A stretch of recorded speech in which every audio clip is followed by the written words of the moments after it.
আমি আমার জীবনে এই প্রথম দেখতেছি যে কোনো উকিল তার আসামিকে নিয়ে টিকটক বানাচ্ছে।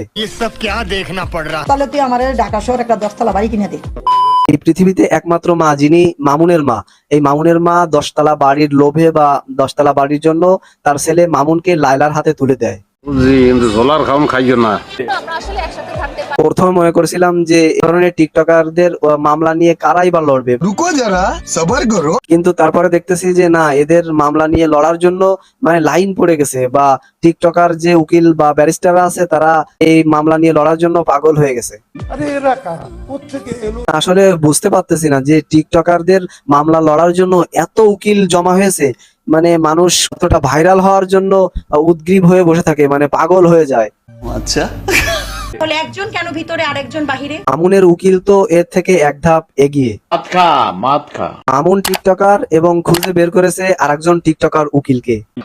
মানে হলো মামুন টিকটক করতেছে তার উকিলের সাথে এবং উকিল মামুনের সাথে টিকটক করতেছে। মানে এটা কোনো কথা? বিয়ের প্রলোভনে ধর্ষণ। বিয়ের প্রলোভনে ধর্ষণ মানে আসলে এখনো বিয়ে হয় নাই।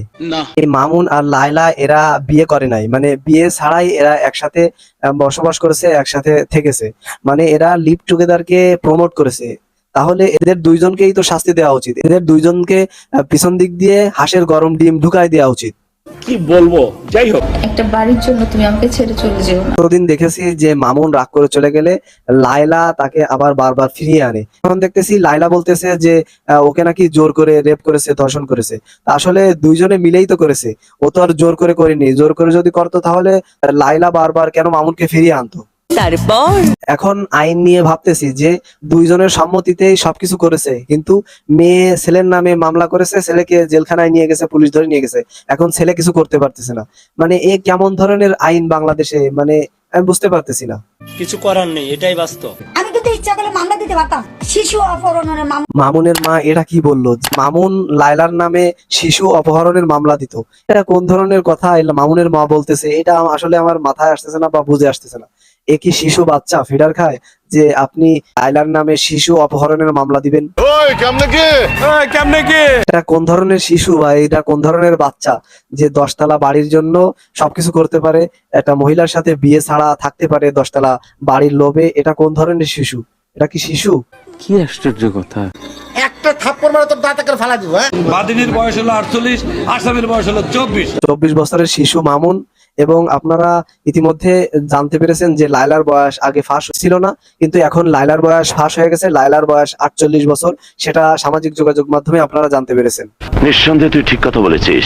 আপনার বয়স এখানে আসছে 36 বছর, কাছাকাছি। এই লায়লা একটা ইন্টারভিউতে বলছিল যে 36-এর কাছাকাছি বয়স। তো লায়লার বয়স যদি 36 হয় তাহলে এখন যে বাদিনীর বয়স হলো 48। আমার ছোট বাচ্চাটার ব্যাপারে আপনারা হয়তো জানেন না, সে স্পেশাল। লায়লার মতো মা যিনি নিজের বাচ্চাদেরকে অস্বীকার করেন, সামান্য একটা ছেলের জন্য, একটা বয়ফ্রেন্ডের জন্য নিজের বাচ্চাদেরকে অস্বীকার করেন, তাহলে এই মা কোন লেভেলের মা, কোন ধরনের মা? পরিবারকে সাপোর্ট দিতে দিতে আমার প্রায় 30 লাখ টাকা লোন হয়ে গেছে। আরে লায়লা আপু, আপনি যদি এই 30 লাখ টাকা ঋণ করে যদি আপনার ছেলে মেয়েদের জন্য খরচ করতেন তাহলে তো বুঝতে পারতাম যে আপনি একজন ভালো মা। তো এই লায়লা মামুনের যে এই যে সাপ বেজির মতো যে খেলা চলতেছে বা আচাকুড়ির মতো খেলা চলতেছে, এরা হয়তো আবারও এই মামুনের বিরুদ্ধে যে কেস করেছে এই কেস উঠায় নেবে, উঠায় নিয়ে তারপরে তারা হয়তো আবারও মিলে যাবে। মাঝখানে যে এই একটা ঝামেলা পাকালো, এই ঝামেলাটা থেকে যাবে বা এই ঝামেলা মানুষকে সহ্য করতে হবে। তো আসলে পুরো ভিডিওটা আপনারা দেখেছেন, পুরো ভিডিও দেখে আপনাদের কাছে কেমন লেগেছে এবং ভিডিওটিতে লাইক দিয়ে শেয়ার করে দিবেন যাতে আরো দর্শকরা দেখতে পারে। তো দর্শক বন্ধুরা অবশ্যই যারা ফেসবুক পেজ থেকে দেখতেছেন তারা অবশ্যই পেজটি ফলো করে দিবেন, আর যারা ইউটিউব থেকে দেখতেছেন তারা চ্যানেলটি সাবস্ক্রাইব করবেন।